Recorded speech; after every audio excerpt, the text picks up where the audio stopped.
আসসালামু আলাইকুম। বৃষ্টির দিনে খিচুড়ি না রান্না করলে কি হয়?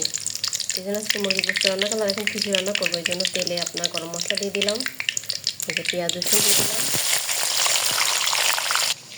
এখানে আদা রসুন বাটা, পেঁয়াজ বাটা, কাঁচামরিচ বাটা দিয়ে কাঁচামরিচটা একবার সুন্দর করে জিরা বাটার সঙ্গে মিশিয়ে একবারে পেস্ট করে নিয়েছি মশলাগুলো। তো এগুলো ঢেলে দিলাম। এবার নুন দিয়ে দিলাম, হলুদ দিয়ে দিলাম। সব মশলাগুলো ভালো মতো কষিয়ে নিব। এই যে মাসকলাই ডাল দিয়ে আজকে খিচুড়ি রান্না করবো। মশলাটা কিন্তু ভালো মতো কষিয়ে নিয়েছি। এবার চাল ডালটা ঢেলে দিলাম।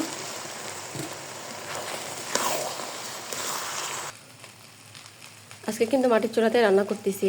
আর আমার ভিডিওটা যদি আপনাদের ভালো লাগে তাহলে লাইক, কমেন্ট, শেয়ার আর সাবস্ক্রাইব করতে ভুলবেন না। চালটা ভালো মতো কষিয়ে নিচ্ছি।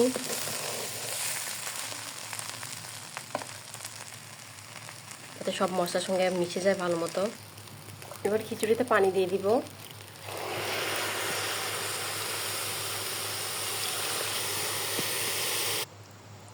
পরিমাণ মতো পানি দিয়ে একটু ধনে গুঁড়া দিয়ে দিলাম।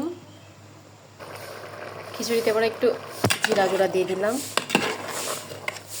যাতে স্বাদটা ভালো লাগে খেতে। এবার খিচুড়িটা দমে রেখে দিলাম তাপে। এই যে খিচুড়িটা কিন্তু একদম ঝরঝর হয়ে গেছে, দেখতে পাচ্ছেন।